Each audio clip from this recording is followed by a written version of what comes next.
Hello hello hello hello welcome my dear student, मेरे प्यारे दोस्तों, कैसे हैं आप लोग। मैं प्रणव कुमार आ गया हूं बिजनेस स्टडीज का सेशन लेकर। Nature and significance of management part 3।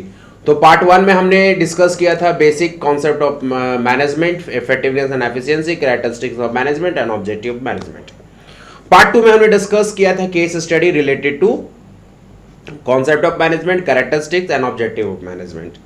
तो आशा करता हूं कि आप पार्ट 1 और पार्ट 2 वीडियो देख लेंगे। अगर कोई हमारे स्टूडेंट ऐसे नए हैं जो पार्ट 1 पार्ट 2 वीडियो नहीं देखे, तो आप प्लीज अकेडमी के प्लेलिस्ट में जाकर के आप चेकआउट करो बिजनेस स्टडीज सेशन 22-23। वहां पर आपको प्लेलिस्ट अवेलेबल हो जाएगा। तो चलिए आज का टॉपिक कवर करने जा रहे हैं, importance of management and nature of management. तो आज का सेशन रहने जा रहा है importance of management and nature of management के रिगार्डिंग। तो जो भी हमारे 12th के स्टूडेंट हैं वो हमसे कनेक्ट हो चुके हैं, CBSE, Bihar board, ICSE, UP board, तमाम सारे बोर्ड के बच्चे। तो अगर कोई हमारे नए एस्पिरेंट है जो पहली बार हमारे क्लासेस को देख रहे हैं, तो कृपया हमारे इस वीडियोस को लाइक जरूर कर दीजिएगा, सारे बच्चों के लिए ये शेयर कर दीजिएगा अपने दोस्तों के बीच में, सब्सक्राइब जरूर कर दीजिएगा जो हमारे न्यू व्यूअर्स हैं। तो चलिए विदाउट वेस्टिंग अ टाइम हम लोग पढ़ते हैं इंपॉर्टेंस ऑफ मैनेजमेंट। तो हम लोग देखेंगे कि what are the importance of management. Management का क्या इंपॉर्टेंस है। तो इंपॉर्टेंस को हम 2 वर्डों में, 3 वर्ड में लिख सकते हैं, सिग्निफिकेंस एंड नेसेसिटी। इंपॉर्टेंस या सिग्निफिकेंस या नेसेसिटी, ये तीनों का तीनों बातें इक्वल है, इसमें कोई अंतर नहीं है। तो हमें यह समझना है कि why there is necessity of management. Management का इतना जरूरी क्यों है, मैनेजमेंट इतना जरूरी क्यों हो गया है। तो सबसे पहले मैं बता दूं, ये टॉपिक, ये जो पॉइंट आपको याद रहे, जो कि मैंने बोल दिया सीबीएसई सारे बच्चों को सारा का सारा पॉइंट दिमाग में होना चाहिए। बिहार बोर्ड वाले बच्चे और तमाम बोर्ड वाले बच्चे अगर 1-2 पॉइंट स्किप भी कर दिए तो कोई दिक्कत नहीं, लेकिन सीबीएसई वाले बच्चों को हर पॉइंट कंसीडर करना होगा केस स्टडी के लिए। तो हमें दिमाग में क्वेश्चन उठ रहा है कि सर मैनेजमेंट इतना क्यों इंपॉर्टेंट है, why management is so important. तो सबसे पहले इंपॉर्टेंस बताने से पहले मैं बता दूं कि importance of management is the mixture of characteristics plus objective. What characteristics and objective. तो characteristic of management and objective of management. तो importance of management is a mixture of what, characteristics of management and objective of management. क्यों? तो characteristic of management में कुछ point जो है हमने आपको जो पढ़ाया था लास्ट क्लासेस में, वो पॉइंट भी यहां पर आता है, और ऑब्जेक्टिव ऑफ मैनेजमेंट में मैंने जो आपको पॉइंट्स पढ़ाया था वो भी बात यहां आता है। मतलब कैरेक्टरिस्टिक ऑफ मैनेजमेंट और ऑब्जेक्टिव ऑफ मैनेजमेंट के कुछ पॉइंट को अगर हम ऐड कर दें तो हमारा सारा इंपॉर्टेंस ऑफ मैनेजमेंट कवर हो जाता है। जैसे सबसे पहला पॉइंट आप देखिए, management help in achieving group गोल। क्या कैरेक्टरिस्टिक ऑफ मैनेजमेंट में नहीं था कि मैनेजमेंट ग्रुप गोल या गोल को अचीव करता है, ऑर्गेनाइजेशन गोल को अचीव करता है। याद कीजिए, कैरेक्टरिस्टिक ऑफ मैनेजमेंट का सबसे पहला पॉइंट यही है, गोल को, ऑर्गेनाइजेशन गोल को अचीव करना। तो वो पॉइंट सेम यहां पर रिपीट करिए। तो इंपॉर्टेंस ऑफ मैनेजमेंट का भी यही इंपॉर्टेंस है कि मैनेजमेंट हमेशा फोकस किस पर करता है, ग्रुप गोल। ग्रुप गोल यहां पर इसलिए बोला गया है क्योंकि सिर्फ मैनेजमेंट में सिर्फ मैनेजर नहीं है, मैनेजर के सबऑर्डिनेट भी है, मतलब पूरा टीम लगा हुआ है इस काम के लिए। मतलब ऑर्गेनाइजेशंस के टॉप लीडर्स तो लगे हुए हैं, साथ साथ सबऑर्डिनेट भी लगा हुआ है, पूरा टीम मिलकर के एक कॉमन गोल के लिए फाइट आउट कर रहा है। इसलिए मैंने लिखा है कि management integrate the objectives along with their organisational goals. मतलब अपने ऑब्जेक्टिव और ऑर्गेनाइजेशन गोल को अटैच करके, इंटीग्रेट करके चल रहा है। तो ग्रुप गोल यहां पर ध्यान रखना, ग्रुप गोल का मतलब कीवर्ड पकड़ के रखना, क्योंकि तुमको कोई चीज को रट्टा नहीं लगाना, तुमको कॉन्सेप्ट बनाना है, क्योंकि तुम्हें केस स्टडी सॉल्व करना है। सीबीएसई वालों के लिए कह रहा हूं। और बिहार बोर्ड वाले बच्चे सिर्फ पॉइंट को अगर दिमाग में एक बार सुन लिए, यही क्लास में याद हो जाएगा, और बस इतना पॉइंट अगर दिमाग में याद रखोगे तो तुम्हारा एग्जाम में क्वेश्चन अगर आएगा तो तुम लिख लोगे, सुन लोगे तो लिख लोगे। बिहार बोर्ड वाले, सीबीएसई वाले जो कीवर्ड्स बोलते हैं उस पर ध्यान दीजिएगा। तो management help in achieving group goal. Group गोल मतलब हो गया एक कॉमन गोल के लिए, एक कॉमन गोल के लिए सारे लोग मिलकर के लगे पड़े हुए हैं, ठीक है, तो उसको कहते हैं ग्रुप गोल। सेकंड क्या है, मैनेजमेंट इंक्रीज एफिशिएंसी। तो आप देखो, good manager always try to reduce cost of production. अगर मैनेजमेंट अच्छा है तो वेस्टेज कम होगा, वेस्टेज कम होगा तो कॉस्ट ऑफ प्रोडक्शन कम होगा, मतलब मिनिमम कॉस्ट होगा। और जब मिनिमम कॉस्ट तब होगा जब आपका मैनेजमेंट अच्छा होगा। इसलिए मैंने good manager always try to reduce cost of production. Cost of production तब होगा कम, मिनिमम कॉस्ट तब होगा जब वेस्टेज क्या होगा, वेस्टेज क्या होगा, मिनिमम होगा। वेस्टेज क्या होगा, मिनिमम। तो when the wastage should be minimum then the cost of production also minimum. Minimum cost, और कॉस्ट कम होगा तो जाहिर सी बात है सेल वॉल्यूम बढ़ जाएगा। किसी भी प्रोडक्ट का अगर कोई भी कंपनी क्या चाहता है ना कि उसका कॉस्ट ऑफ प्रोडक्शन कम हो, उससे क्या फायदा होता है कि वो अगर कम लागत में कम कॉस्ट ऑफ प्रोडक्शन से सामान बना रहेगा तो मार्केट में ज़्यादा वो चले। जैसे ये मेरे पास डिजिटल पेन है, अगर ये 10 रुपये में मुझे मार्केट में अवेलेबल हो जाए, ये अच्छा पेन है, और ये डिजिटल पेन है, ये 10 रुपये में मुझे मार्केट में अवेलेबल हो जाए, तो जाहिर सी बात ये पेन खरीदना पसंद करेंगे, ना कि 50 का। कोई कंपनी है 10 का बेच रहा है, कोई कंपनी 50 का बेच रहा है, दोनों में फीचर सेम है, दोनों का क्वालिटी सेम है, आप किसको लेना पसंद करोगे? 10 वाले को। तो 10 वाले जो पेन का कंपनी, उसका सेल वॉल्यूम ज़्यादा होगा क्योंकि लोग इसको ज़्यादा खरीद रहे हैं। तो इसीलिए हमेशा कोई कंपनी चाहता है कि मिनिमम कॉस्ट रखे, जिससे हमारा सेल वॉल्यूम बढ़े और अच्छा हो। तो ये कब होगा? मैनेजर के मैनेजमेंट पर डिपेंड करता है कि वो अगर वेस्टेज कम करे तो मैक्सिमम प्रोडक्शंस तो होगा ही, साथ साथ कॉस्ट ऑफ प्रोडक्शंस भी कम होगा, मिनिमम कॉस्ट होगा। थर्ड पॉइंट आप देखो, याद करो, management create a dynamic environment. Dynamic environment क्या कैरेक्टरिस्टिक्स से नहीं था? तो मैं अंडरलाइन कर देता हूँ। पहला पॉइंट जो था ग्रुप गोल, ये भी कैरेक्टरिस्टिक्स का पॉइंट था। डायनेमिक इन्वायरमेंट, ये भी कैरेक्टरिस्टिक्स का पॉइंट है। तो यहाँ पर डायनेमिक इन्वायरमेंट का क्या बात कर रहा है कि good management create dynamic environment. एक अच्छा मैनेजमेंट होगा तो डायनेमिक इन्वायरमेंट अगर बनता भी है। डायनेमिक इन्वायरमेंट मतलब क्या? जब आपका बिजनेस इन्वायरमेंट चेंज होता है। मैंने डायनेमिक इन्वायरमेंट के बारे में आपको बता रखा हूँ। डायनेमिक इन्वायरमेंट मतलब होता है कभी भी कोई परिवेश अगर चेंज होता है तो ऑर्गेनाइजेशन अपने गोल्स एंड ऑब्जेक्टिव को तुरंत चेंज कर ले। अगर नहीं चेंज करेगा तो जाहिर सी बात है कि लॉसेस हो सकता है, या हो सकता है कि कंपनी बंद हो जाए। अगर आपका मैनेजमेंट अच्छा है तो जो भी बदलाव हुआ है उसको एक्सेप्ट करना आपको आसान हो जाएगा। इसलिए मैंने लिखा है the good management create dynamic environment where employ in the organisation generally ready to तैयार रहते हैं, resistant to change. Resistant to change का मतलब क्या होता है? किसी भी बदलाव को एक्सेप्ट करने के लिए। क्योंकि जाहिर सी बात है कोई भी चीज सर्टेन बदलाव होता है तो वो एक्सेप्टेबल नहीं होता है, समय लगता है हमें उस चीजों को एक्सेप्ट करने में। इसलिए मैंने लिखा रेसिस्टेंट टू चेंज। जैसे मैंने आपको लास्ट क्लास में कैरेक्टरिस्टिक ऑफ मैनेजमेंट का एग्जांपल दिया था, जीएसटी। जब जीएसटी फुल फ्लेज मार्केटिंग में आया था तो ये रेसिस्टेंट टू चेंज था। इस बदलाव को एक्सेप्ट करना आसान नहीं था, लेकिन लोगों ने इसको वेलकम किया क्योंकि ये लॉ बन चुका था और इसको मानना हमारे लिए मैंडेटरी था। फोर्थ पॉइंट कह रहा है, फोर्थ पॉइंट और फिफ्थ पॉइंट को अगर आप गौर करोगे तो आपको यहां पर फील आएगा ऑब्जेक्टिव ऑफ मैनेजमेंट का पॉइंट। 4 और 5th पॉइंट को आप अगर याद करो, जो बच्चे पढ़ के आए उनको पता चलेगा, जो नहीं पढ़ते हैं उनको नहीं पता चलेगा। तो 4th एंड 5th पॉइंट उनको क्या लगेगा कि ऑब्जेक्टिव मैनेजमेंट आ गया। Management help in achieving the personal objective. Personal objective मतलब मैंने पहले भी जो कहा था वही बात कहूंगा। पर्सनल ऑब्जेक्टिव मतलब इंप्लॉय के बारे में ध्यान दीजिए। मैनेजर हैं हम, अच्छा हम टीचर हैं, मानो हम टीचर हैं तो हम किसका ध्यान रखेंगे? स्टूडेंट का। उसी तरह से अगर हम मैनेजर हैं तो हम किसका ध्यान रखेंगे? अपने सबऑर्डिनेट का, जो मेरे नीचे काम कर रहा है। तो यहां मैंने लिखा by satisfying the personal objective of an employees organisation can achieve their goals. Personal objective को सेटिस्फाई जरूर रखिएगा एम्प्लॉइज का, तब जाकर आपके ऑर्गेनाइजेशन के गोल को अचीव होगा। मतलब सर अगर एम्प्लॉय को टाइमली सैलरी मिल रहा है, रेम्यूनरेशन मिल रहा है, टाइमली उनके सैलरी बढ़ा दिया जा रहा है, तो उससे क्या होता है? एम्प्लॉय मोटिवेटेड रहेगा, अच्छा से काम करेगा और आपके ऑर्गेनाइजेशन के गोल सही समय पर खत्म भी हो जाएगा, एफेक्टिवली एंड एफिशिएंटली। इसलिए मैंने लिखा ऑर्गेनाइजेशन का गोल इक्वल टू एम्प्लॉय गोल। मतलब जो ऑर्गेनाइजेशन का गोल होता है वह एम्प्लॉय का भी गोल होता है।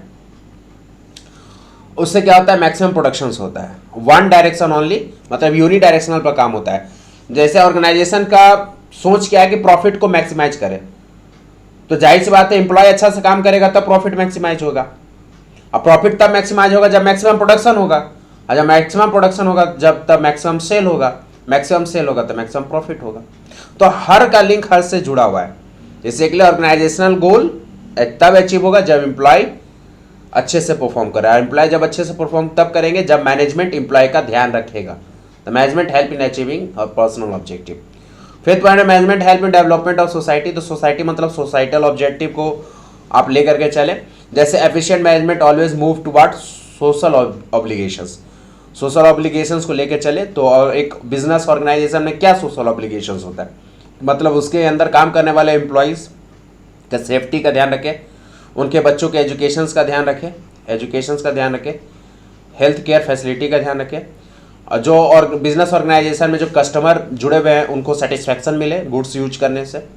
जो सप्लायर है, जो रॉ मटेरियल सप्लाई कर रहा है बिजनेस में, वो सप्लायर को सही समय पर उनको पेमेंट मिल जाए।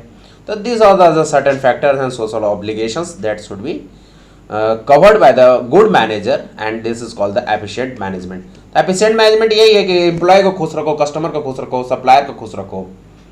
तो this cover in the management help in development of society.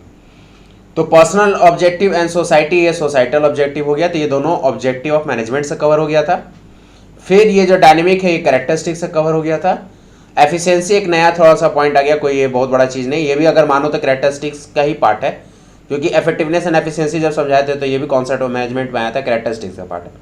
तो पहला 3 पॉइंट कैरेक्टरिस्टिक्स से है और लास्ट का 2 पॉइंट आपका ऑब्जेक्टिव से है। ऐसे याद करने का तरीका है जो मैं याद करता हूँ, मैं बच्चों को जो याद करवाता था, मैं अपने दोस्तों को जो याद करवाता था। तो पहला 3 पॉइंट क्या है, जल्दी से याद करें हमारे साथ साथ। पहला है ग्रुप गोल, दूसरा है इंक्रीज एफिशिएंसी, तीसरा है डायनेमिक। ग्रुप गोल, इंक्रीज एफिशिएंसी, डायनेमिक, 3 पॉइंट, तीनों कैरेक्टरिस्टिक ऑफ मैनेजमेंट से। तीनों के बारे में बता दिया, उसको अच्छे से वीडियोस को 1-2 बार रिपीट करके देख लीजिएगा, समझ में आ जाएगा। नेक्स्ट पॉइंट जो ये तो 3 हो गया, नेक्स्ट 2 पॉइंट क्या था, पर्सनल एंड सोशल ऑब्जेक्टिव, खत्म हो गया। तो जल्दी से याद करो कैसे, इंपॉर्टेंस क्या है, ग्रुप गोल, इंक्रीज एफिशिएंसी, डायनेमिक इन्वॉल्वमेंट, 3 हो गया। चौथा था पर्सनल ऑब्जेक्टिव, पांचवा था सोसाइटी या सोशल ऑब्जेक्टिव। 5 पॉइंट हो गया। ये 5 पॉइंट को दिमाग रखना है, इससे रिलेटेड केस स्टडी आएगा तो सॉल्व करेंगे। नेक्स्ट क्लास में इससे रिलेटेड केस स्टडी आपको करवाएंगे, इसके लिए ध्यान से आप सुन कर रखना। चलिए अब आते हैं नेचर ऑफ मैनेजमेंट को। नेचर ऑफ मैनेजमेंट बहुत अच्छे से समझिएगा और ये हम कोशिश करेंगे कि आपको बहुत अच्छे से इसको डील करें और समझाने की पूरी तरीके से कोशिश करें, क्योंकि पीपीटी प्रेजेंटेशंस अपने हाथों से बना करके लाए हैं ताकि आपको और फील आए कि नहीं, आप एक नोट्स जैसा फील आए जिसमें आप ये महसूस करें कि हाँ आपको चीज़ें समझ में आ रही है। चलिए, तो नेचर ऑफ मैनेजमेंट तो हमने एक कवर कर लिया, क्या भी कवर किया जल्दी से बताओ। हमने कवर किया इंपॉर्टेंस ऑफ मैनेजमेंट, अब कवर करेंगे nature of management. Bihar board और सीबीएसई सारे बोर्ड के बच्चे ध्यान से समझिएगा, ये आपके बिहार बोर्ड वाले बच्चे आपके ऑब्जेक्टिव में ये चीज़ें आती हैं, तो इस चीज़ों को और अच्छे से समझ के रखिएगा।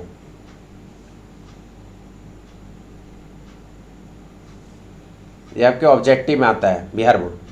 तो नेचर ऑफ मैनेजमेंट, कोई भी पूछेगा what is the nature of management, तो मैनेजमेंट का नेचर जो होता है ना, जैसे कोई मुझे सर आपका नेचर क्या है, तो मेरा नेचर एक हम्बल है, पोलाइट है, थोड़ा सा गुस्सेल भी है।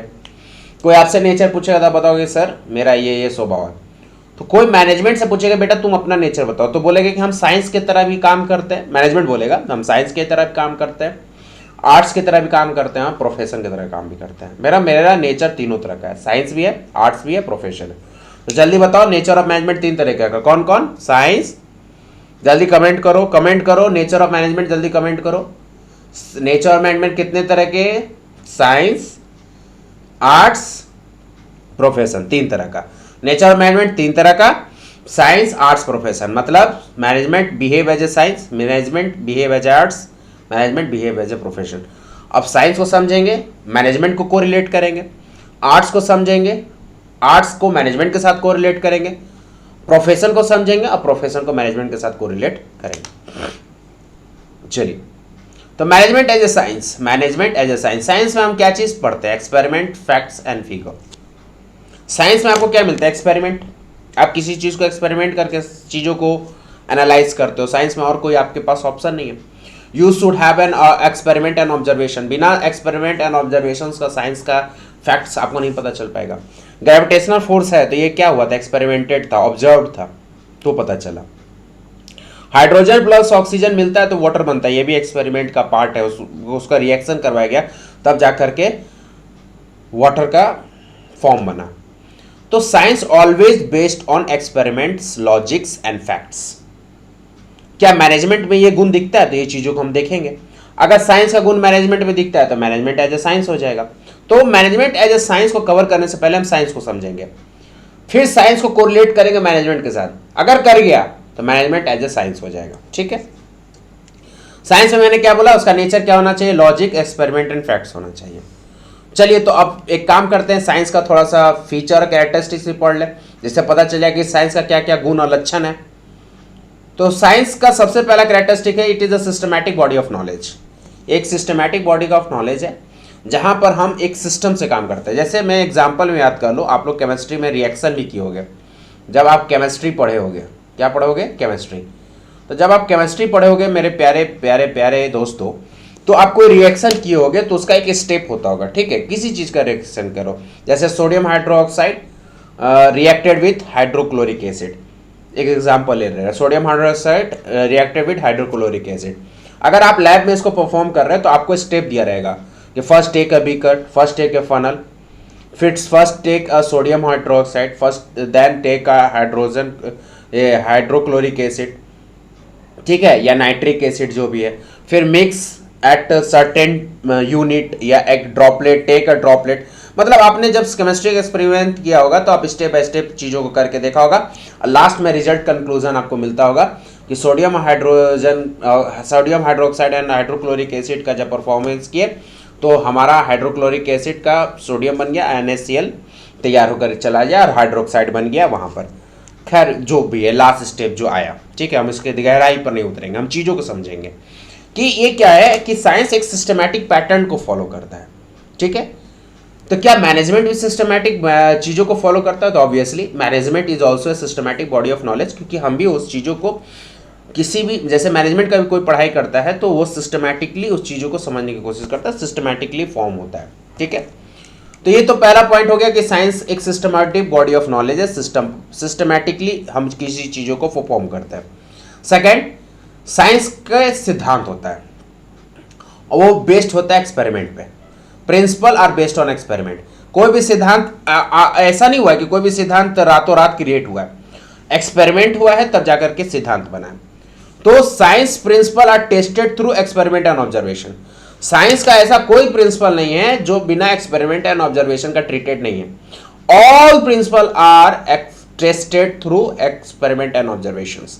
अगर ग्रेविटेशंस का भी सिद्धांत अगर आया है, आर्किमिडीज प्रिंसिपल का भी सिद्धांत आया है, तो they are observe and experimented. Archimedes principle, थोड़ा सा साइंस की बातें इसलिए कर रहा हूं क्योंकि साइंटिफिक बातें चल रहा है। आर्किमिडीज प्रिंसिपल का क्या थॉट था कि अगर पानी पूरा भरा हुआ है, जैसे एक आपका क्या रख दे, एक जार है, जार में पूरा पानी लबालब भर दे, उसमें कोई प्रोडक्ट उसके अंदर वाटर में डाले, तो वो कहता है कि उतना ही पानी डिस्प्लेस होगा। मतलब जो प्रोडक्ट हम पानी में डाल रहे हैं तो उतना पानी डिस्प्लेस होगा जितना ये वॉल्यूम होगा। तो volume of water displace equal to the volume of product get inside in the water. तो ये आर्किमिडीज का प्रिंसिपल था, ये प्रैक्टिकली प्रूवन था कि हाँ, कोई भी भरा हुआ पानी है उसमें कोई प्रोडक्ट डालेंगे तो उतना ही पानी बाहर जाएगा जितना का वो वॉल्यूम उस प्रोडक्ट का है। तो जाहिर सी बात है दिस इज एक्सपेरिमेंटेड। तो कोई भी सिद्धांत बिना एक्सपेरिमेंट और ऑब्जर्वेशन का नहीं बनता साइंस में। क्या मैनेजमेंट भी वैसा होता है? यस, मैनेजमेंट में भी जो सिद्धांत बने it also go through with their experiment और ऑब्जर्वेशन। मतलब साइंस और मैनेजमेंट का लक्ष्य मिल रहा है, तो हम जा करके अब हमको अनुमान लग रहा है कि yes, management as a science है। चलो थर्ड पॉइंट को भी चेक कर ले, यूनिवर्सल वैलिडिटी। यूनिवर्सल वैलिडिटी मतलब जैसे साइंस में ग्रेविटेशनल फोर्स है, ये यूनिवर्सल वैलिडेटेड है। कहाँ के लिए? अर्थ के लिए। अब ऐसा मत बोलना कि सर मून में तो वैलिड नहीं है, मार्स में तो वैलिड नहीं है। हम अर्थ की बात कर रहे हैं जहां पर इसका शोध हुआ, जहां एक्सपेरिमेंटेड हुआ। ग्रेविटेशनल फोर्स का एक्सपेरिमेंट मार्स में नहीं हुआ है, मून पर नहीं हुआ है, इस वर्ल्ड में हुआ है, इस अर्थ पर हुआ है ग्रेविटेशनल फोर्स की खोज। तो साइंस में जैसे ग्रेविटेशनल फोर्स है जो यूनिवर्सल वैलिड है और ये एप्लीकेबल है at each and every point on the earth, उसी तरह से क्या मैनेजमेंट के प्रिंसिपल वैलिड है? तो मैंने क्या लिखा हूं, in management principle are not same as science principle. मतलब ऐसा भी नहीं है, ऐसा भी नहीं कि मैनेजमेंट के जो सिद्धांत है दम साइंस की तरह ठोक बजा करके दम ये कहा गया कि नहीं दम सही होगा, कभी नहीं बदलेगा। जैसे gravitational force will never change है, आज 500 साल पीछे चल जाए या 5000 साल आगे चले जाए, ग्रेविटेशनल फोर्स का जो कॉन्सेप्ट है वो रहेगा। लेकिन मैनेजमेंट दम हूबहू साइंटिफिक प्रिंसिपल की तरह नहीं होता, ये समय के अनुसार मॉडिफाई भी होते रहता है। कौन? Management principal. मैनेजमेंट प्रिंसिपल समय के साथ मॉडिफाई होते रहता है, लेकिन मॉडिफाई होने के बाद जो भी आउटपुट निकलता है या जो भी सिद्धांत आता है वो सारे ऑर्गेनाइजेशन के लिए एप्लीकेबल होता है, सारे मैनेजर्स के लिए एप्लीकेबल होता है। इसलिए मैंने लिखा है in management principle are not same as science principle. Science के प्रिंसिपल की तरह सेम नहीं होता है, but they need to modify according to the situation. वो मॉडिफाई होता है according to the situation, but it is valid and applicable for all type of organisations. Modify होकर जो सिद्धांत आएगा, मैनेजमेंट की बात कर रहे हैं, मॉडिफाई करके कोई भी सिद्धांत आएगा तो it applicable for all the organisations. और आपको पता है मैनेजमेंट इज परवेसिव, मैनेजमेंट हर ऑर्गेनाइजेशन में एप्लीकेबल होता है। तो अगर कोई भी मॉडिफिकेशन होगा सिद्धांत में, कोई भी मॉडिफिकेशन होगा प्रिंसिपल पे, तो this applicable for all the organisation. इसी माध्यम से हम कह रहे हैं कि इट इज यूनिवर्सल वैलिडिटी। तो यहां पर साइंस का तीनों गुण मिल गया। साइंस का पहला गुण क्या था? Systematic body of knowledge. तो मैनेजमेंट का भी सिस्टमैटिक बॉडी ऑफ नॉलेज है। साइंस का है क्या कि प्रिंसिपल बेस्ड ऑन एक्सपेरिमेंट होता है। Management principle is also based on experiment and observation. Third कहता है कि साइंस इज यूनिवर्सल वैलिड, मतलब सब जगह पर लागू होता है। Yes, management is also universal valid. Universal valid मतलब it all apply in the organisations. जैसे साइंस प्रैक्टिकली ग्राउंड पर एप्लीकेबल दिख रहा है या कहीं दिख रहा है, मैनेजमेंट तो भैया कोई ऑर्गेनाइजेशन में दिखेगा, क्योंकि मैनेजमेंट इज परवेसिव। हाँ, कुछ मॉडिफिकेशन होता है मैनेजमेंट में, लेकिन जो मॉडिफाई होकर के जो प्रिंसिपल एंड थॉट बनता है वो सारे ऑर्गेनाइजेशन के लिए एप्लीकेबल होता है। मतलब तीनों का तीनों कैरेक्टरिस्टिक जो साइंस का था वो मैच कर गया मैनेजमेंट के साथ। इससे के लिए अब हम फख्र के साथ कर सकते हैं management as a science, management science की तरह है। तो साइंस में तीनों पॉइंट क्या था, जल्दी से ही देखिए। सिस्टमैटिक बॉडी ऑफ नॉलेज पहला, दूसरा क्या है, principle are based on experimentation, और तीसरा क्या है, यूनिवर्सल वैलिडिटी। आई थिंक क्या आप समझ गए होंगे तो कमेंट करेंगे, नहीं समझेंगे तो भी कमेंट करेंगे। चलिए आगे बढ़ते हैं। मैनेजमेंट एज एन आर्ट्स, तो पहले आर्ट्स समझते हैं, फिर उसके बाद को रिलेट करेंगे आर्ट्स को प्रोफेशन के साथ। दोनों का को रिलेट कर गया तो हम मान लेंगे मैनेजमेंट एज एन आर्ट होता है। आर्ट्स मतलब क्या होता है? आर्ट्स का मतलब होता है आर्ट्स में क्या पढ़ते हो? पॉलिटी पढ़ते हो, हिस्ट्री पढ़ते हो, ज्योग्राफी पढ़ते हो। मतलब आपको पॉलिटी, हिस्ट्री, ज्योग्राफी सुन करके ये समझ में आता है कि ये थ्योरी का अध्ययन है। दिस इज नॉट, मतलब आर्ट्स में एक्सपेरिमेंट, ऑब्जर्वेशन का कोई कॉन्सेप्ट यहां नहीं होगा, वो साइंस का चीज है। Experiment and observation is the concept of science. तो आर्ट्स का क्या कॉन्सेप्ट है? तो आर्ट्स का कॉन्सेप्ट है theoretical knowledge, practice, creativity. Theoretical knowledge arts में क्या आएगा? 3 कीवर्ड याद रखना। आर्ट्स में क्या आएगा? Theoretical knowledge, practice, creativity. ये आर्ट्स का एक लक्षण होता है। तो देखिए, arts can be defined as a systematic body of knowledge in which skill, creativity and practice need for perfection. Perfection के लिए आपको स्किल होना चाहिए, क्रिएटिविटी होना चाहिए और प्रैक्टिस होना चाहिए। और हम 3 बात जो बोले उसको ध्यान रखिएगा, थ्योरेटिकल, प्रैक्टिस एंड क्रिएटिविटी। ये 3 चीज है, तो ये आर्ट्स का लक्षण है। अगर यही लक्षण मैनेजमेंट में दिखता है तो management is also an as art, या मैनेजमेंट एज एन आर्ट है। तो चलिए पहले आर्ट्स के कैरेक्टरिस्टिक्स को देखते हैं, characteristics and features of arts. तो पहला क्या? Systematic body of knowledge of theoretical existence. मतलब concept systematic body of knowledge होगा, आर्ट्स भी सिस्टमैटिक बॉडी ऑफ नॉलेज है, लेकिन यहां पर थ्योरेटिकल एग्जिस्टेंस होना चाहिए। मतलब थ्योरेटिकल का यहां पर रूप दिखना चाहिए, एग्जिस्टेंस होना चाहिए। इसलिए मैंने लिखा arts acquire theoretical existence, comma management also have a systematic and organised theoretical knowledge. आप एमबीए की पढ़ाई करें, सीधी बात है, आप एमबीए की पढ़ाई करने जाओगे, आप एमबीए की स्टडीज करोगे, चाहे किसी इंस्टीट्यूट से करो, किसी भी संस्थान से करो, तो आपको पहले थ्योरेटिकल नॉलेज सिखाया जाएगा। आपको वहां पर बुक्स बहुत सारे पढ़ने होंगे, बहुत सारे राइटर्स, फिलोसफर्स, बहुत सारे स्कॉलर्स के आपको बुक पढ़ने होंगे। वहां बुक पढ़ करके आप वहां पर चीजों को अध्ययन करोगे कि मैनेजमेंट में होता क्या है। तो this is the part of theoretical knowledge. अब जब थ्योरी हो गया कंप्लीट, तो हम उसको क्या करेंगे? पर्सनली एप्लीकेबल करेंगे उस सिद्धांत को, जो सिद्धांत हम पढ़े हैं मैनेजमेंट के क्लास में, जो सिद्धांत हम पढ़े उसको प्रैक्टिकली एप्लीकेबल करेंगे। जो सेकंड पॉइंट में आ रहा है, पर्सनलाइज्ड एप्लीकेशन। पर्सनलाइज्ड में वर्ड एक छुपा हुआ, पर्सनल मतलब होता है व्यक्तिगत। तो पर्सनलाइज्ड एप्लीकेशन मतलब personally we are going to applicable that principle which we have study in theory. जो थ्योरी में हमने स्टडी किया था वो चीज को हम प्रैक्टिकली एप्लीकेबल करेंगे। तो पर्सनलाइज्ड एप्लीकेशन में मैंने क्या लिखा है? आर्ट्स के बारे में पहले सुन लो। In arts only theoretical existence is not enough. Theory से पढ़ाई सिर्फ आर्ट्स में नहीं होगा, आर्ट्स में भी सिर्फ थ्योरी से पढ़ाई नहीं होगा। It need to apply personal skill, उसको अप्लाई करके देखना होगा। एंड क्रिएटिविटी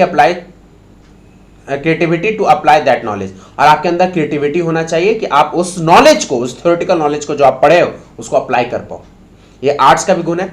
क्या मैनेजमेंट में ऐसी बातें हैं? Yes, in management manager has to learn theory. मैंने अभी बताया था कि मैनेजर भी बुक्स पढ़ते हैं, थ्योरीज पढ़ते हैं, प्रिंसिपल्स पढ़ते हैं, सिद्धांत पढ़ते हैं, फिर उसको एप्लीकेबल करते हैं। The in management manager has to learn theory and principle, they have to apply in different situation. उनको डिफरेंट सिचुएशन में चीजों को अप्लाई करके देखना होता है। And make a creative topics, और फिर उसके बाद वो नया क्रिएटिव टॉपिक्स एंड लॉजिक को क्रिएट करते हैं। तो पर्सनल एप्लीकेशन का मतलब क्या हो गया? पहला पॉइंट में आप क्या पढ़े? थ्योरी का नॉलेज होना चाहिए, आर्ट्स पढ़ रहे। तो पहला थ्योरी का नॉलेज होना। क्या मैनेजमेंट में थ्योरी का नॉलेज है? यस, थ्योरी है सर, वहां पर हम सिद्धांत पढ़ते हैं। सेकेंड, आर्ट्स कहता है कि पर्सनलाइज एप्लीकेशन होना चाहिए। आप उसको एप्लीकेबल करके देखो, आप उस एप्लीकेबल करके देखो कि क्या अप्लाई होता है डिफरेंट सिचुएशन में।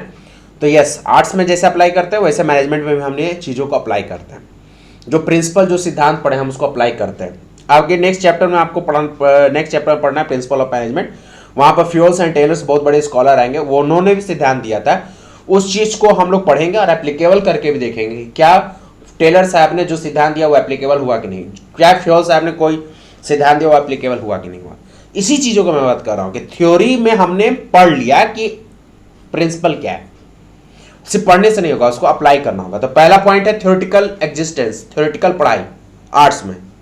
दूसरा है आप उसको पर्सनली एप्लीकेबल करके देखो कि ये लागू होता है कि नहीं होता है। इसको हम कहेंगे जो प्रिंसिपल हमने पढ़ा उसको एप्लीकेबल करना। और थर्ड पॉइंट तो और मजेदार है, based on practice and creativity. अब आपको क्या करना है, उस सिद्धांत को, उस कॉन्सेप्ट को, उस थ्योरी को आपको प्रैक्टिस करना है और एक नया लॉजिक, एक नया मतलब होता है ना, नया खोज करके, रिसर्च करके कुछ चीज नया निकालना। अब ऐसा थी थोड़ी है कि जो लॉजिक से क्रिएटिविटी जो पुराने लोग दे दिए उसी को हम लोग घोल के पीते रहेंगे। कुछ नया भी करने की आपके अंदर ताकत होनी चाहिए। ये तब पैदा होगा जब we are going to for a lot of practices, when we go for lot of practices. उसी के लिए कहा arts require lot of practice, arts में लॉट ऑफ प्रैक्टिस की जरूरत होती है। दैट क्रिएट समथिंग न्यू, जिससे कुछ चीज नया पैदा होता है आर्ट्स में। अब मैनेजमेंट की बातें पढ़ो। Management also require to have a regular practice. Management में भी जो प्रिंसिपल आपने पढ़ रखा है उसको अप्लाई आप कर रहे हो, जिसका मतलब नहीं है कि एक बार अप्लाई करोगे। You have to apply in a regular mood, मतलब रेगुलर प्रैक्टिस करते रहना है to become a more fine and perfect, जिससे आप और भी चमकते रहोगे, निखार आएगा। आप किसी प्रिंसिपल को बार बार कहीं ना कहीं अप्लाई कर रहे हो तो उस चीजें से आपको और परफेक्शन मिलेगा। तो fine and perfect in managerial skill and efficiency, जिसके आपके मैनेजरियल स्किल में ताकत आएगा और एक आप बहुत अच्छे एफिशिएंट मैनेजर भी बनोगे। स्किल तो आपका चमकेगा ही, लेकिन आप साथ साथ एक एफिशिएंट मैनेजर भी बनोगे। तो 3 पॉइंट हमने कवर किया। अभी हम किसी पॉइंट को नहीं देखेंगे कौन कौन बच्चे को याद है।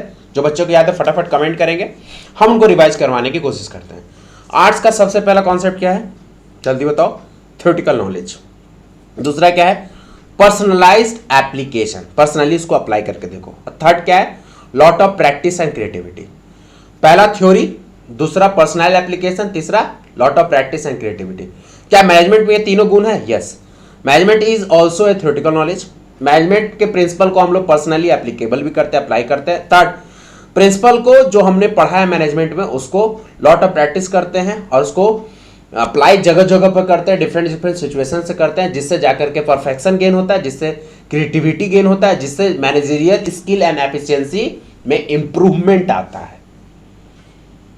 इससे के लिए हम एंड में ये कहेंगे कि management as an arts, management arts के तरह भी है। तो मैंने पहले प्रूफ किया मैनेजमेंट एज ए साइंस भी होता है, मैंने अभी प्रूफ किया कि मैनेजमेंट एज एन आर्ट होता है। तो चलिए, दो चीजें तो हम लोग देख लिए, management as an art, management as a science. अब हमको प्रूव करना है मैनेजमेंट एज अ प्रोफेशन। ये थोड़ा सा मजेदार टॉपिक है, थोड़ा चैलेंजिंग भी, चीजों को समझना थोड़ा सा आसान नहीं होता है, लेकिन मैं पूरा कोशिश करूंगा, आप समझ जाओगे। यहां मैनेजमेंट प्रोफेशन है कि नहीं है, तो चलिए पहले प्रोफेशन समझ लो, तब समझोगे कि मैनेजमेंट प्रोफेशन है कि नहीं। प्रोफेशन का मतलब होता है doctor, CA and lawyer. Doctor को आप जानते हो, सीए को जानते हो, चार्टर्ड अकाउंटेंट, लॉयर वकील को जानते हो। ये एक प्रोफेशन है। प्रोफेसर का मतलब क्या होता है कि कुछ सर्टेन डिग्री प्राप्त करने के बाद आप अपना कोई फॉर्म खोल के या आप अपना कोई दुकान खोल करके वहां पर आप ऑपरेट करके पैसा कमाते हो। आप किसी के अंदर बैठ के काम नहीं करते हो। आप प्रोफेसर का मतलब ये होता है acquire some degree and provide service to the society. और सर्विस करने के ड्यूरेशन में जो आप कमाई करते हो, जो अर्न करते हो, वो आपका प्रोफेशन होता है। जैसे डॉक्टर पढ़ाई करता है एमबीबीएस का, उसके बाद क्लिनिक खोल करके पेशेंट ट्रीट करता है, पैसा कमाता है, this is the profession. Chartered accountant CA की पढ़ाई करता है, फाइनल डिग्री प्राप्त करता है, आईसीएसए के द्वारा डिग्री मिलता है, फिर उसके बाद कहीं ना कहीं दुकान खोल कर, दुकान उसको नहीं कहेंगे, फॉर्म खोल के बैठ करके प्रैक्टिस करता है और उससे क्लाइंट डील करता है और पैसा कमाता है। लॉयर भी अपना पढ़ाई करता है, पढ़ाई कंप्लीट करने के बाद बार काउंसिल से उसको डिग्री मिलता है, डिग्री लेने के बाद वो प्रैक्टिस करता है कोर्ट में और साथ साथ क्लाइंट भी डील करता है, उससे जो पैसा कमाता है उसका प्रोफेशन। तो प्रोफेशन का मतलब होता है it is a well defined body of knowledge, एक बॉडी ऑफ नॉलेज है, सर्टेन डिग्री मिलता है। तो profession is a well defined body of knowledge which in which entry are restricted. Entry restricted का मतलब समझना, एंट्री का रिस्ट्रिक्टेड का मतलब होता है कि हर प्रोफेशन का अपना एक लिमिट होता है, एक दायरा होता है। जैसे डॉक्टर वही बनेगा जो एमबीबीएस करेगा, सीए वो कंप्लीट करेगा जो सीए की पढ़ाई करेगा, आईसीएससी से डिग्री लेगा, लॉयर वही बनेगा जो लॉ की पढ़ाई करेगा। तो सबका अपना अपना फील्ड है, कोई दूसरे के फील्ड में घुस नहीं सकता, वही को कह रहा है एंट्री आर रेस्ट्रिक्टेड। अब डॉक्टर सीए का काम नहीं कर सकता, सीए डॉक्टर का काम नहीं कर सकता है, डॉक्टर लॉयर का काम नहीं कर सकता, लॉयर डॉक्टर का काम नहीं कर सकता है। इसी के लिए वर्ड यूज किया, एंट्री आर रेस्ट्रिक्टेड। सीबीएसई वाले बच्चे पॉइंट पर आप लोग कवर कीजिएगा, आईसीएसई बोर्ड वाले बच्चे पॉइंट को कैच कीजिएगा। एंट्री आर रेस्ट्रिक्टेड में आपने क्या बताया आपको। चलिए कैरेक्टरिस्टिक्स प्रोफेशंस का देखेंगे, साथ साथ हम मैनेजमेंट को कोरिलेट करने की कोशिश करेंगे। अगर कोरिलेट कर गया तो अच्छा, नहीं कोरिलेट किया तो एक स्टेटमेंट जारी करेंगे अंतिम में, वो हम लोग देखेंगे।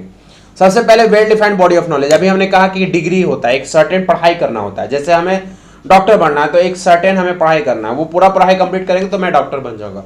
लॉयर बनना है तो एक सर्टेन पढ़ाई करेंगे तो लॉयर बन जाएगा। अब फिर हमें सीए पढ़ना है, सीए बनना है तो हम सर्टेन एक लेवल होता है, और लेवल क्रॉस करने के बाद हम चार्टर्ड अकाउंट बनते हैं। तो this is the well defined body of knowledge. तो every profession has their own body of knowledge, हर प्रोफेशन का अपना बॉडी ऑफ नॉलेज होता है, चाहे डॉक्टर सीए लॉयर हो। एंड स्पेशलाइजेशन, उसका एक स्पेशलाइजेशन भी होता है, ठीक है। डॉक्टर में आप होता है ना हड्डी रोग विशेषज्ञ, किडनी रोग विशेषज्ञ, तो स्पेशलाइजेशन होता है। तो डिग्री के साथ स्पेशलाइजेशन होता है, वही प्रोफेशन आता है। क्या मैनेजमेंट में स्पेशलाइजेशन है क्या, ये it is also a well defined body of knowledge. तो management manager also gain systematic body of knowledge and specialisation, तो उसको टिक मार दीजिए, यस प्रोफेशन की तरह ये भी काम कर रहा है, क्योंकि management also have a well defined body of knowledge. Profession में ही well defined body of knowledge, management को भी है well defined body of knowledge. तो पहला पॉइंट तो टिक हो गया, कोरिलेट कर गया। सेकंड सॉरी, अब हमें यह चेक करना है क्या रेस्ट्रिक्टेड एंट्री वाला मामला है कि नहीं है। प्रोफेशन डॉक्टर सीए लॉयर में तो है, क्या मैनेजमेंट में है कि नहीं है। तो पहले देख लेते हैं। रेस्ट्रिक्टेड एंट्री में मतलब no one can easily enter into any other profession, मतलब कोई आदमी किसी आसान से किसी के प्रोफेशन में नहीं घुस सकता है। जैसे मैंने लिखा लॉयर सीए का काम नहीं कर सकता क्रॉस, सीए लॉयर का काम नहीं कर सकता क्रॉस, डॉक्टर सीए या लॉयर का काम नहीं कर सकता क्रॉस। यस, ये भी बात है कि सीए लॉयर डॉक्टर मैनेजर का काम नहीं कर सकता है। क्यों? क्योंकि मैनेजर को एक सर्टेन डिग्री लेना होता है जिसको एमबीए डिग्री कहते हैं। अब जाके मामला बनता है क्या रेस्ट्रिक्टेड एंट्री वाला है बात। तो मैंने लिखा है नीचे एक बहुत छोटे से पॉइंट में, बहुत अच्छे से पॉइंट में, no legal restrictions to become a manager. कोई ऐसा लीगल रिस्ट्रिक्शन नहीं है कि मैनेजर आप नहीं बन सकते हो। एक डॉक्टर अगर क्लिनिक चला रहा है, एक डॉक्टर क्लिनिक चला रहा है तो वो पेशेंट को भी ट्रीट करता है, साथ साथ हो सकता है कि वो नंबर भी लगाए। छोटा छोटा क्लिनिक में ऐसा होता है कि डॉक्टर खुद पेशेंट का नंबर भी लगा देता है और पेशेंट को भी ट्रीट कर रहा है। तो जब वो नंबर लगाता है तो वहां पर मैनेजर के रूप में बिहेव कर रहा है, और जब वो पेशेंट को ट्रीट कर रहा है तो वहां डॉक्टर के रूप में ट्रीट कर रहा है। तो मैनेजर हर कोई बन सकता है, इसका कोई लीगल रिस्ट्रिक्शन नहीं है।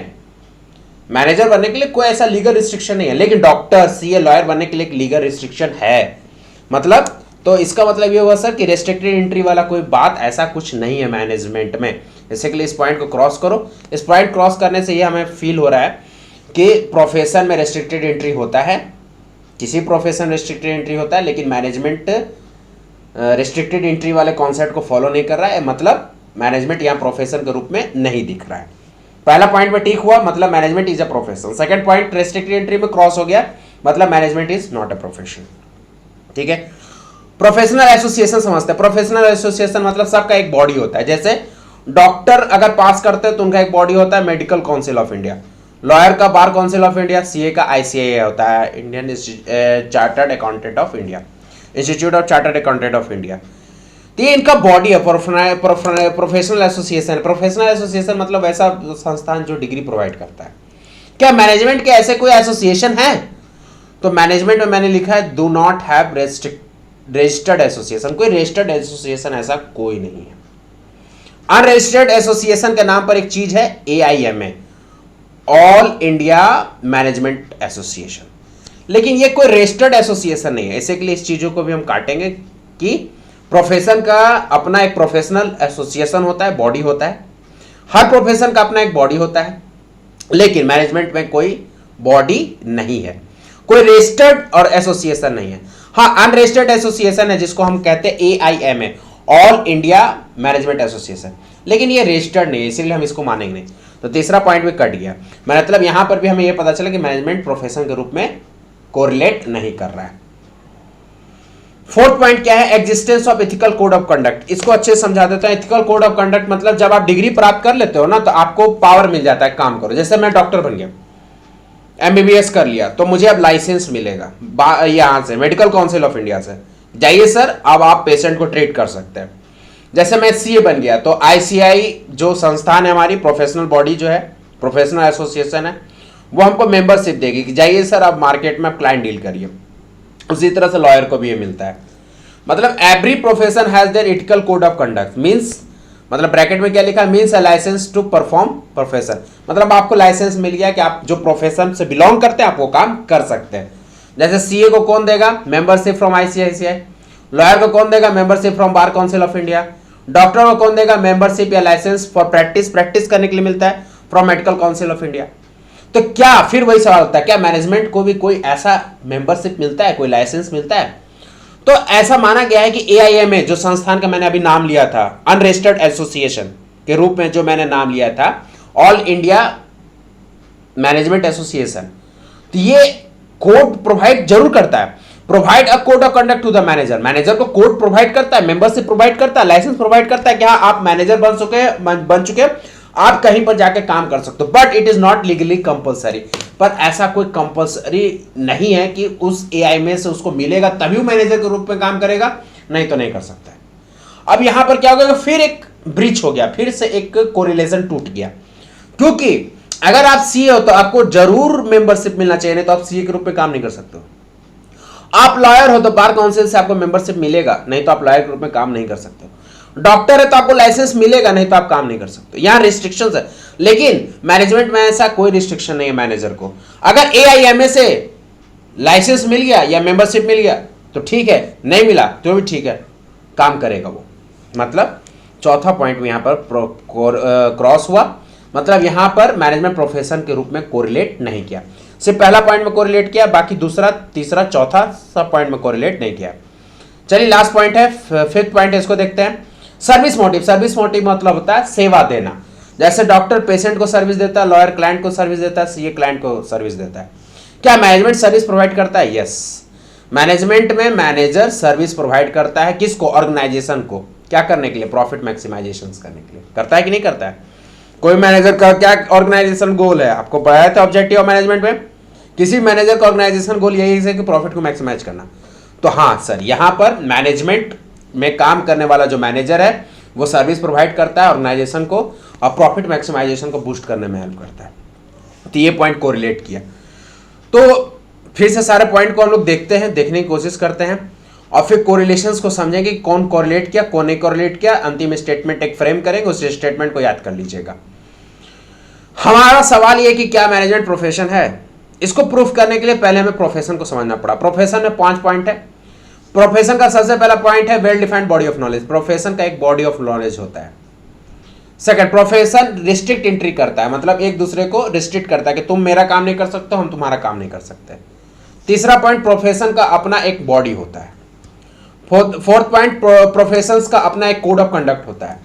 और फिफ्थ पॉइंट है एक सर्विस मोटिव होता है। हर प्रोफेशन का एक सर्विस मोटिव होता है, मतलब सेवा देने का एक अधिकार होता है। अब देखते हैं कहां कहां मैनेजमेंट कोरिलेट किया, कहां नहीं किया।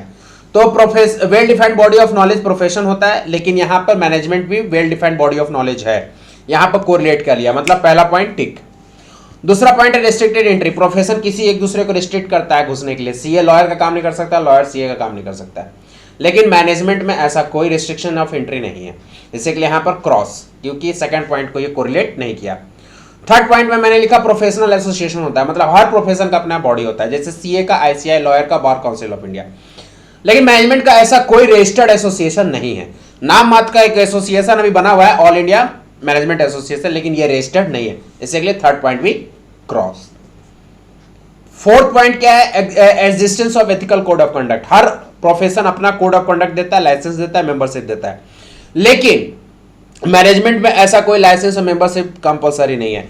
AIMA के थ्रू मिल गया तो ठीक है, नहीं मिला तो भी मैनेजमेंट के रूप में, मैनेजर के रूप में हम काम कर सकते हैं। मतलब existence of ethical code of conduct में भी आपका हो गया मैनेजमेंट क्रॉस। और फिफ्थ पॉइंट है सर्विस मोटिव, तो सर्विस प्रोवाइड करता है, यहां पर हो गया टिक। मतलब 5 पॉइंट में 2 पॉइंट टिक हुआ, बाकी क्रॉस हुआ। इसका मतलब जानते हो क्या स्टेटमेंट फ्रेम होगा? क्या अब आप मानोगे कि मैनेजमेंट प्रोफेशन है? प्रोफेशन का देखो 5 पॉइंट है, जिसमें से 2 पॉइंट में मैनेजमेंट सफल हुआ, बाकी 3 पॉइंट में मैनेजमेंट फेल कर गया। तो क्या आप मानोगे मैनेजमेंट एज ए प्रोफेशन? तो यहां पर एक स्टेटमेंट निकलता है, ध्यान से सुन लो, बिहार बोर्ड सीबीएसई के सारे बच्चे और तमाम सारे बोर्ड के बच्चे ध्यान से यहां पर मेरे स्टेटमेंट को सुन लो कि management is not a full fledged profession. Management को फुल फ्लेज्ड प्रोफेशन नहीं कहा गया है। Management is not called as full fledged profession. तो एग्जाम में क्वेश्चन में आता है, is management a full fledged profession? क्या मैनेजमेंट फुल फ्लेज्ड प्रोफेशन है? आंसर क्या जाएगा? No, management is not a full fledged profession. काहे? काहे? कोई पूछेगा काहे, तो बताना कि प्रोफेशन में 5 पॉइंट होता है, फलना फलना फलना। ये 5 पॉइंट में 2 पॉइंट को सेटिस्फाई करता है मैनेजमेंट, बाकी के 3 पॉइंट को सेटिस्फाई नहीं करता है, इसलिए management is not a full fledged profession. उसके बाद क्या स्टेटमेंट दोगे? It is soon to become, आगे के स्टेटमेंट क्या जाएगा? It is soon to become a profession. मतलब management is not a full fledged profession. Management full fledged profession नहीं है, लेकिन जल्द, आगे आने वाले समय में जल्द मैनेजमेंट फुल फ्लेज्ड प्रोफेशन हो जाएगा। ठीक है, तो management is not a full fledged profession but it's soon to become a full fledged profession. लेकिन बाद में जाकर जल्द ये फुल फ्लेज्ड प्रोफेशन हो जाएगा। लेकिन कभी भी आपसे कोई पूछे what is the nature of management, तो आप तीनों बताइएगा। Nature of management is a science, nature of management science है, आर्ट्स है, प्रोफेशन है। अब वहां पर आप ये तर्क नहीं देने लगे कि प्रोफेशन नहीं है। प्रोफेशन है लेकिन फुल फ्लेज नहीं है। अब देखो ना, 5 पॉइंट है, 5 में 2 तो सेटिस्फाई कर रहा है ना, बाकी 3 में 3 ही ना नहीं कर रहा है, तो कैसे कह दोगे कि मैनेजमेंट प्रोफेशन है ही नहीं? इसलिए कभी नेचर ऑफ मैनेजमेंट कोई पूछे तो बोलिएगा management is a science, arts and profession, तीनों है। कोई आपको खास करके पूछे कि is management a full fledge profession, तब जाकर आप ये जवाब दीजिएगा जो मैं आपको बताया। ठीक है, तो आई होप कि आप मेरी चीजों को समझे होंगे। अगर नहीं समझे होंगे तो कमेंट करेंगे, और समझ गए तो भी कमेंट करेंगे। तो क्लास को यहीं पर खत्म करते हैं। Thank you so much for attending my class. बहुत अच्छा लगा कि आप हमारे क्लास को रेगुलर मोड में कर रहे हैं और अप्रिशिएट कर रहे हैं, बहुत अच्छा फील हो रहा है। तो आपका प्रैकेडमी में स्वागत है मेरे प्यारे दोस्तों। प्रैकेडमी को इसी तरह से आप प्यार देते रहें, सपोर्ट देते रहें, ताकि आगे हमारा चैनल अच्छा बढ़ते रहे। फ्री लेवल पर क्लासेस हमारे सारे विद्यार्थियों तक, हमारे दोस्तों तक पहुंच सके। जो बच्चे घर में बैठ के पढ़ाई कर रहे हैं उन तक वीडियो पहुंच सके, उसके लिए हमारे इस वीडियो को फटाफट लाइक कर दीजिए। जो भी बच्चे हमारे इस वीडियो को देख रहे हैं, जो भी हमारे दोस्त वीडियो को देख रहे हैं, लाइक जरूर कर दीजिए। अपने दोस्तों के बीच में एक बार जरूर शेयर कर दीजिए। अगर उनको अच्छा लगेगा तो पढ़ेंगे, नहीं लगेगा तो नहीं पढ़ेंगे, कोई बात नहीं। और जिनको हमारा कंटेंट अच्छा लगता है तो प्लीज प्लीज प्लीज सब्सक्राइब जरूर कर दें। कमेंट करना बहुत जरूरी है। कमेंट से हमें पता चलेगा कि क्या चीज को सुधार करना है, क्या चीज आपको समझ में आया, क्या चीज नहीं समझ। कुछ भी बात हमको तब समझ में आएगा जब आप भी रिप्लाई करोगे। हम बोलते रह गए और आप कुछ नहीं बोलोगे तो समझ में नहीं आएगा। आप भी कमेंट करो, जो चीज अच्छा लगता है वो भी कमेंट करो, जो चीज खराब लगता है वो भी कमेंट करो, क्या चाहिए क्लासेस में और एक्स्ट्रा वो भी कमेंट करो। और प्रैकेडमी क्लास 12th नाम का टेलीग्राम चैनल है, जो डिस्क्रिप्शन बॉक्स में हमेशा लिंक मैं दे रहता हूं, वहां पर जाकर आप ऐड हो, ताकि आप हमारे टेलीग्राम ग्रुप में शामिल हो सके, प्रैकेडमी परिवार बन सके। और मैंने एक इनिशिएटिव लिया हूं, व्हाट्सअप नंबर। ये व्हाट्सअप नंबर मैं आपको प्रोवाइड कर रहा हूं, ये व्हाट्सअप नंबर आप नोट कर ले। ये व्हाट्सअप नंबर मैं आपको रीड करके बता दूं, 7050116782, 7050116782। ये भी मैं आपको डिस्क्रिप्शन बॉक्स में दे दूंगा नंबर। ये व्हाट्सअप नंबर, इससे कॉल अलाउ नहीं है।